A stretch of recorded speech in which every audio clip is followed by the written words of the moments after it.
La génération alpha est la première à naître avec la technologie mobile à portée de main.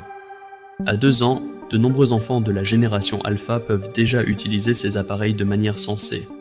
Et pas seulement pour regarder Cocomelon sur YouTube. Ils savent en naviguer dans le menu des applications et jouer à des jeux simples. Comment ce niveau d'accès à la technologie va-t-il influencer la génération alpha? Et comment la génération alpha, en retour, changera-t-elle le monde? D'abord, je veux souligner que les générations, c'est un concept bizarre. Regrouper des personnes dans une tranche d'âge d'environ 15 ans en un ensemble de caractéristiques définissables semble réducteur dans la plupart des cas. Mais dans certains cas, cette distinction peut être utile. Les générations aident à regrouper les personnes qui ont vécu et réagi aux mêmes événements historiques et sociaux dans une période donnée. Et il est vrai que ces facteurs unissent les gens dans une certaine mesure. Quand on parle de la gestion de la hausse des coûts du logement, par exemple, les générations sont un raccourci utile pour montrer qu'un groupe de personnes vivra ce phénomène très différemment des autres. La génération alpha, spécifiquement, est la génération qui suit la génération Z, c'est-à-dire les d'individus nés entre 2010 et 2025. La plupart d'entre eux sont encore des enfants, les plus âgés devenant juste des adolescents, tandis que les derniers naissent encore en ce moment. Comment savoir qu'ils changeront le monde alors qu'ils n'ont pas encore appris à travailler ou à conduire? Nous ne savons pas quels changements ils apporteront, mais un facteur est certain. Qui affecte cette génération comme aucune autre? C'est la technologie. La technologie est un moyen d'expression. Le philosophe du XXIe siècle, Marshall McLuhan, le décrit différemment. Et peut-être plus précisément. McLuhan est surtout connu pour cette phrase. Le moyen est le message. Ce qu'il veut dire par là, c'est que le format des médias a des effets plus significatifs sur nous que le contenu réel du message envoyé. Le format des médias affecte nos relations avec le message et les autres. Il nous conditionne de manière précise. Pour reprendre les mots de McLuhan, nous façonnons nos outils, puis ils nous façonnent. La technologie que nous créons influence nos vies et nos interactions de manière essentielle. L'utilisation excessive des écrans change la matière grise et blanche dans le cerveau des jeunes enfants. Cela réduit leur capacité de lecture, leur expression et leur compréhension. Les familles communiquent moins entre elles et plus avec les écrans. Cela était vrai avec l'arrivée des téléviseurs, et c'est bien pire aujourd'hui avec la technologie mobile.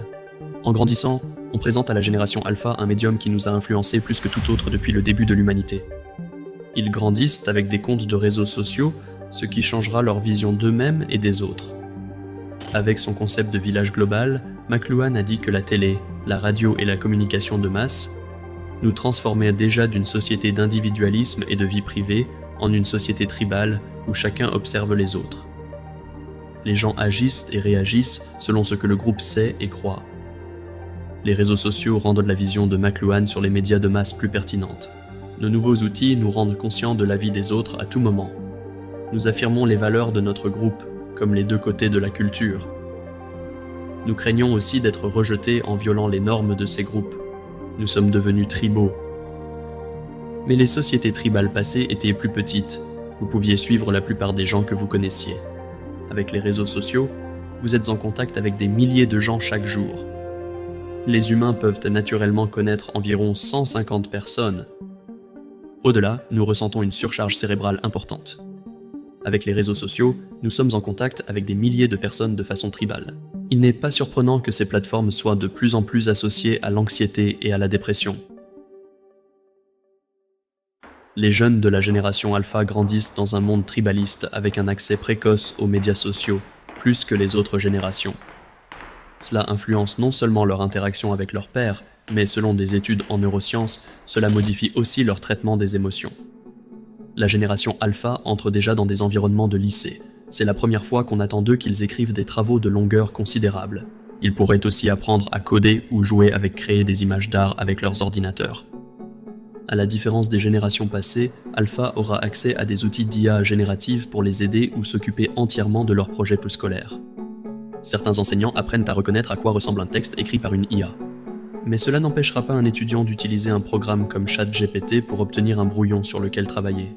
L'IA est capable de coder et peut être utilisée par les étudiants dans des cours d'informatique. Elle peut facilement gérer des travaux de syntaxe de bas niveau que les étudiants commencent généralement. Les enseignants qui souhaitent que leurs élèves prouvent leurs compétences auront du mal à distinguer ce qui a été soutenu par l'IA et ce qui ne l'a pas été. De nombreux élèves manqueront de compétences. Ils dépendront de la technologie comme jamais auparavant. En écriture, nous pouvons créer des idées et rassembler un grand sujet.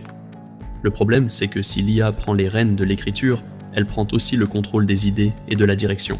La génération alpha sera déconnectée de l'idéation.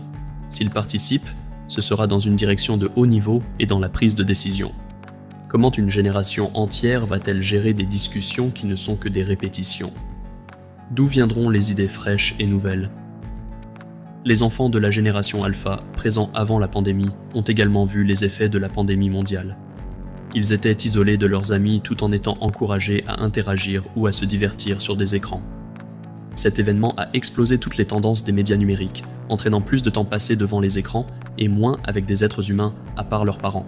Bien que la génération alpha soit souvent exposée aux écrans, elle passe aussi beaucoup de temps avec ses parents, qui sont en grande partie des millénials. Les millénials, en tant qu'adultes, sont influencés par les réseaux sociaux. Les enfants apprennent tôt sur les sujets de la santé mentale et du climat ou des stéréotypes de genre. Les millénials ont moins d'enfants et sont plus susceptibles d'avoir des foyers monoparentaux que les générations passées.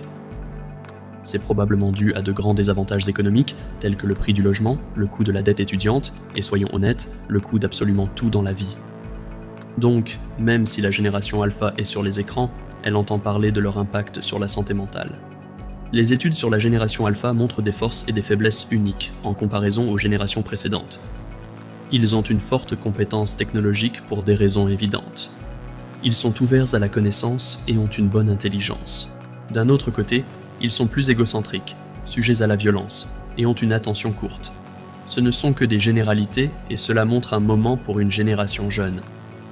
En discutant de la façon dont ils changeront le monde, il est important d'éviter quelques angles communs dans la discussion générationnelle. Le but n'est pas de ridiculiser les jeunes générations comme les baby-boomers l'ont fait avec les millénials. Les outils qui ont façonné la génération alpha viennent des générations passées. Le but est de montrer les mondes possibles qui nous attendent. Il faut aussi éviter l'optimisme aveugle mis en avant par le marketing. Ils sont excités à l'idée d'une génération qui dépense de plus en plus pour les publicités. Le facteur qui guidera la génération alpha sur une voie ou sur l'autre, c'est le déterminisme technologique. Sommes-nous forcés d'adopter les technologies émergentes, peu importe les dégâts, ou une résistance est-elle possible? Les déterministes technologiques ont de bons arguments, croyant que la technologie rend le changement social inévitable. On dirait qu'il n'y a pas beaucoup de moyens dans la société pour empêcher la technologie de dominer. Les experts qui créent cette technologie croient souvent au techno-utopisme. C'est un monde où tous nos problèmes sont résolus par la technologie et dans cette version de la société, la technologie progresse de manière très linéaire, d'une avancée technologique à l'autre. Les gourous de la tech ne sont pas seuls dans cette hypothèse. Le techno-utopisme a été une attitude courante pendant une grande partie des 20e et 21e siècles. Ce n'est que récemment que beaucoup d'entre nous commencent à douter de cette réalité. Il est dur de nier l'inévitabilité de la technologie. Quand une nouvelle technologie ou plateforme passionnante est lancée et bien reçue, elle se répand. On ne sait jamais tout de suite les effets qu'elle peut avoir. L'impact des médias sociaux n'est toujours pas analysé en profondeur. Nous comprenons seulement qu'il a un effet négatif sur la santé mentale des utilisateurs, surtout des adolescents. Les gouvernements et la législation ne suivent pas les données. Avant d'introduire des lois contre les technologies nuisibles, il faut généralement apporter sur la table un corpus important de preuves. Les gouvernements ne semblent pas bien adaptés pour légiférer correctement contre les plateformes technologiques sans que cela soit contourné ou entraîne des conséquences imprévues. La culture technologique est peu courante dans la politique. Et bien que de nombreux gouvernements légifèrent selon des réactions instinctives et des pressions, ce n'est pas quelque chose que nous voulons promouvoir. Pour prévenir des dommages graves, la législation doit avoir un processus d'approbation rigoureux. Mais cela pose ses propres problèmes. Cela pourrait nuire à l'Internet ouvert et engendrer une bureaucratie coûteuse. Il semble que la technologie prime sur le bien-être humain. Le seul obstacle potentiel semble être celui qu'on ne peut presque pas contrôler. La culture. Nous prenons de plus en plus conscience des problèmes d'utilisation excessive des écrans et des réseaux sociaux, et même sans preuve parfaite de son impact sur notre mental, nos expériences personnelles suggèrent généralement qu'elles nous font nous sentir plus mal. Les humains peuvent résister aux compulsions pour notre bien-être. Nous aimons le confort du canapé et de la télé, mais nous choisissons d'aller à la gym. C'est un sacrifice de temps et d'énergie pour améliorer notre bien-être, plutôt qu'un moment sur le canapé. Résister à la technologie est possible de la même façon. Les gens sont accros à leur téléphone. Beaucoup d'entre vous regardant cette vidéo êtes sur vos mobiles, mais le désir de réduire notre temps d'écran grandit, tout comme notre détermination. Moins nous sommes sur ces appareils mobiles, plus nous avons tendance à nous sentir sereins. Les nouvelles technologies ne s'imposent pas comme il y a 15 ans. Apple VR semble être un échec colossal jusqu'à présent, et le métavers est vraiment loin d'être largement adopté. Peut-être que cela a surtout servi de rappel que nous nous fermons aux relations en personne. Cela nous a fait réaliser à quel point les médias numériques sont isolants et que nous ne voulons pas ce qu'ils offrent, la solitude. Des rumeurs circulent selon lesquelles Apple va abandonner le cycle de mise à jour annuel, car les gens n'achètent plus de nouveaux iPhones. Mais résister est plus simple pour un adulte que pour un enfant. Les écrans et les réseaux sociaux sont durs à ignorer. Il est plus facile pour un adulte que pour un enfant de faire le bon choix sur le long terme. S'il n'en avait pas besoin, il n'aurait pas besoin de parents dès le début. À cause de ces raisons complexes, je pense qu'il y a 2 chemins que la génération alpha pourrait suivre. Et peu importe le chemin qu'ils prennent, cela changera le monde de manières inédites.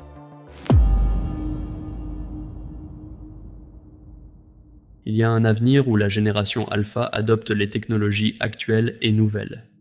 Il reste sur les réseaux sociaux, rendant populaires de nouvelles plateformes. L'application MindHive, que j'invente pour cette projection future, rend partageables au reste du monde nos pensées et nos émotions les plus intimes. Vous prenez un instantané de votre état d'esprit et il est transformé en contenu par des algorithmes d'IA. On pense que la génération alpha aura largement adopté Neuralink, ce qui rendrait cela possible dans notre réalité. MindHive partage même automatiquement des reconstitutions de vos rêves, si vous ne le coupez pas dans les paramètres. La technologie dissout la frontière entre nos mondes intérieurs et extérieurs. La prochaine frontière de la vie privée est atteinte. La génération alpha ne se soucie plus de la vie privée, ils ne voient pas l'intérêt de cacher leur monde intérieur.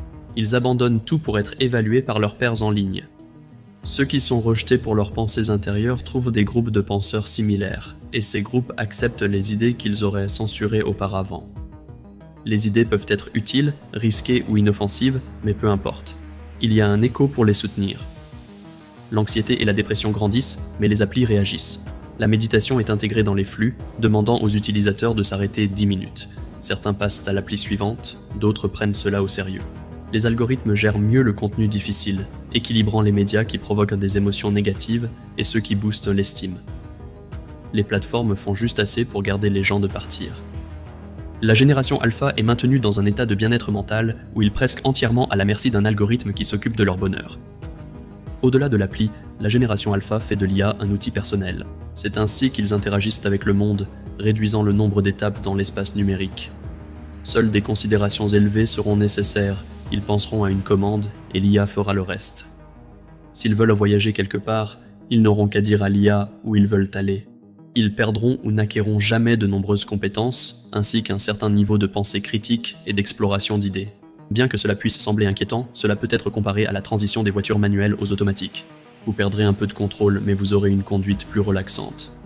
Ce que nous voyons comme créatif va probablement diminuer. Toute création humaine deviendra une niche, comme les objets artisanaux le sont aujourd'hui. Vous pourriez penser que le contact humain compte, mais beaucoup de gens ne s'en soucieront pas. Même maintenant, beaucoup d'internautes ne se soucient pas que quelque chose soit fait par l'IA. Les studios de cinéma trouveront des moyens d'utiliser l'IA générative jusqu'à ce que seuls les dirigeants soient là.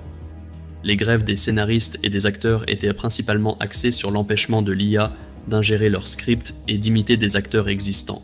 Finalement, l'IA n'aura plus besoin d'acteurs connus ni de bons écrivains. Ils créeront leur propre création de zéro. De plus, la génération alpha ne regardera pas de films, se retirant des médias non sociaux. Ironiquement, la génération alpha aura accès au travail physique. Ils tenteront d'adopter les métiers parce qu'ils devront gagner leur vie. La valeur de ce travail diminuera et en général, ils gagneront moins. Le chômage sera bien plus élevé car il n'y aura pas assez de ces emplois. Leur société sera pauvre, mais ils pourront finalement échapper à leur vie numérique. Ils auront toujours des écrans mobiles. La génération alpha aura moins de patience les uns pour les autres. Interagir en vrai sera trop intense pour certains et ennuyeux pour d'autres. Il sera devenu très commun pour la génération alpha d'utiliser son écran pour la plupart des réunions en personne. Leurs identités seront étroitement liées à leurs avatars en ligne. Ils ne s'exprimeront pas beaucoup physiquement, cela sera plus utilitaire et évitera alors la surconsommation. Une plus grande partie de la société deviendra ludique et liée à leur expérience numérique. leur éducation secondaire sera transformée pour être présentée en format numérique qui garde les élèves stimulés. Les professeurs seront moins importants que l'appli qui soutient l'apprentissage. La génération alpha ne fera pas d'examen écrit, mais devra interroger une IA avec précision pour montrer ce qu'ils ont appris. Et bien que certains continueront à lire des livres, d'autres ne liront que des infos dans des applis et des jeux. L'avenir que la génération alpha pourrait vivre semblera effrayant pour ceux qui se souviennent d'un téléphone fixe. Mais cela semblera un continuum pour alpha. Ce ne sera peut-être pas une vie harmonieuse, mais ce ne sera pas un cauchemar non plus.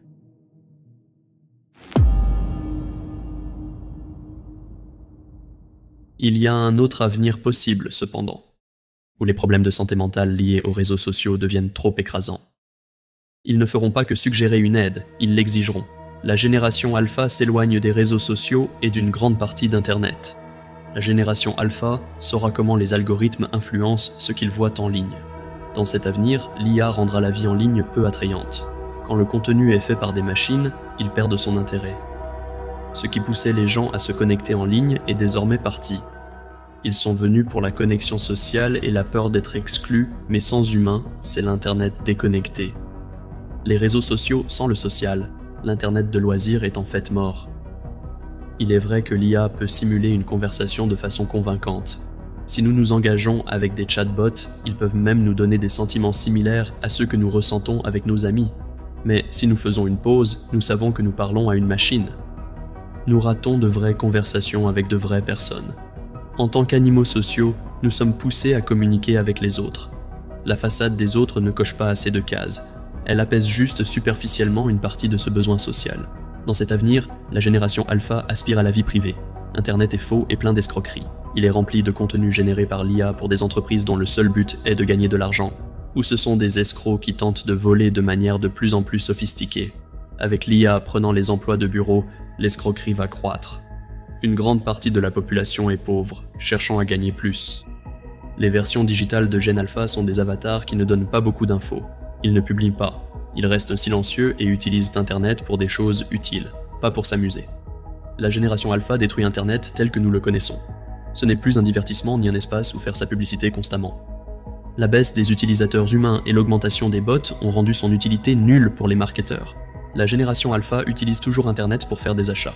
Il y a un peu de publicité sur le commerce électronique, mais c'est à peu près tout. Dans cet avenir, la génération alpha sera toujours pauvre, mais elle s'est libérée des chaînes des réseaux sociaux et des écrans qui les entravent. Ils lisent des livres, sont plus sociaux et s'efforcent de résoudre les maux de la société. Ils chercheront un futur meilleur pour eux et leurs enfants. En tant qu'adultes, ils se rappelleront des préoccupations de leurs parents millénials sur la technologie, mais auront la volonté d'agir. Ils voient les erreurs de leurs parents face à la technologie. Une grande partie de leur monde est encore numérique, mais ils recherchent des expériences réelles si éloignées de leur quotidien que cela devient nouveau. Un tel mouvement ne serait pas inédit. Dans les années 1800, un groupe anglais, les Luddites, a résisté à l'industrialisation en détruisant des machines. Ils étaient préoccupés par les pertes d'emplois récentes et les salaires des travailleurs des machines. Trop d'argent allait au patron de l'usine et pas aux travailleurs. On désigne souvent une personne anti-technologie comme un luddite, mais les luddites d'origine n'étaient pas contre la technologie, ils rejetaient son impact sur les travailleurs. Les luddites rejetaient la façon dont cela façonnait leur vie.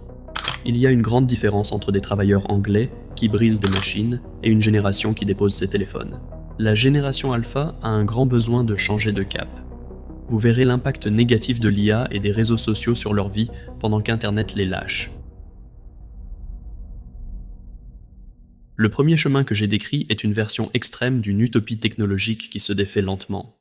Le second est une évolution de notre récent rejet de cette vision du futur. C'est aussi une conséquence normale de l'impact d'un Internet mort. Je ne pense pas que l'un ou l'autre chemin soit évident, et le rejet semble plus bénéfique pour le bien-être mental. Mais le premier sera toujours une vie digne d'être vécue. Peut-être que ce sera juste différent, familier et alien, mais la génération alpha saura comment s'y retrouver. Ils sont nés avec les outils qui les modèlent, sans être interrompus dans leur jeunesse. Et qui sait, peut-être que notre mépris pour le futur numérique est juste nous regardant trop tendrement dans le rétroviseur. Nous ne pouvons pas prévoir comment une génération se développera, et quiconque vous dit le contraire est probablement dans le marketing. J'ai combiné ces deux chemins selon les tendances actuelles qui s'orientent différemment. Beaucoup de choses pourraient changer avant que la génération alpha ne soit la génération principale. Le monde a été perturbé avant et il le sera encore dans le futur. Le changement climatique, Les fascistes et les robots tueurs pourraient ruiner tout ce que je viens de décrire. Vous pourriez rire que je parle de robots tueurs, mais imaginez la technologie des drones de consommation évoluant avec l'IA et les armes. Un instant. Un Internet basé sur l'IA pourrait influencer la société de manière très sombre. Cela pourrait survenir à cause de programmes d'IA stricts destinés à influencer les gens jusqu'à ce qu'ils soutiennent la fin de la démocratie. La société pourrait également être influencée par des contenus générés par l'IA, conçus pour produire des revenus via des clickbait trompeurs. Il y a par exemple une ferme de haine à partir du Caire, qui vise à profiter des sentiments anti-Justin Trudeau. Le Premier ministre canadien ? Si vous ne le saviez pas, les créateurs de contenu se moquent de la cause que leur chaîne défend.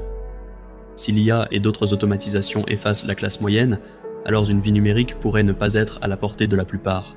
Cela couperait la génération alpha de l'emprise que les réseaux sociaux ont sur eux. Peu importe comment l'avenir se déroule, ne jugez pas une génération sur des traits ennuyeux. Nous avons tous un rôle à jouer dans l'avenir des générations futures. La génération alpha est née avec la technologie que notre génération et celle d'avant ont adoptée. Nous avons aussi tendance à regarder en arrière et à regretter les anciennes valeurs. Notre monde devient potentiellement moins privé et plus individualiste. Et cela provoque de l'angoisse et un désir chez les générations plus anciennes. Marshall McLuhan dirait que nous regardons avec affection ce qui se trouve dans le rétroviseur. Dans les années 60, McLuhan a proposé que les gens vivaient dans ce qu'il a appelé Bonanza Land. En se concentrant sur l'émission Bonanza, dans son cadre du Far West, les gens regardaient en arrière, regrettant dans le rétroviseur des valeurs perdues. Que la génération alpha soit liée à sa vie numérique ou qu'elle s'y oppose, cela échappe à notre contrôle. Notre influence est limitée contre les forces de la technologie et la complexité de la société. C'est un bon rappel de se concentrer sur ce que nous pouvons contrôler. Comme le diraient les stoïciens, nous ne pouvons que réguler notre réaction à l'univers. Nous n'avons pas besoin de regarder dans le rétroviseur avec misère, en regrettant un passé qui ne reviendra pas. Avec un esprit ouvert, nous pouvons interagir avec les nouveaux outils avec une prudence raisonnable. Cela ne veut pas dire que la nouvelle technologie n'apporte pas de danger. Les médias numériques peuvent nuire à vos relations, votre concentration et à beaucoup d'autres choses que vous appréciez. Les réseaux sociaux et la ludification peuvent provoquer des addictions malsaines. Les différentes formes de médias numériques peuvent affecter votre bien-être, et chaque génération doit le prendre au sérieux. Mais nous pouvons naviguer ces dangers avec réflexion. Il y a encore du bonheur à découvrir dans un monde audacieux. Et la génération alpha peut y parvenir.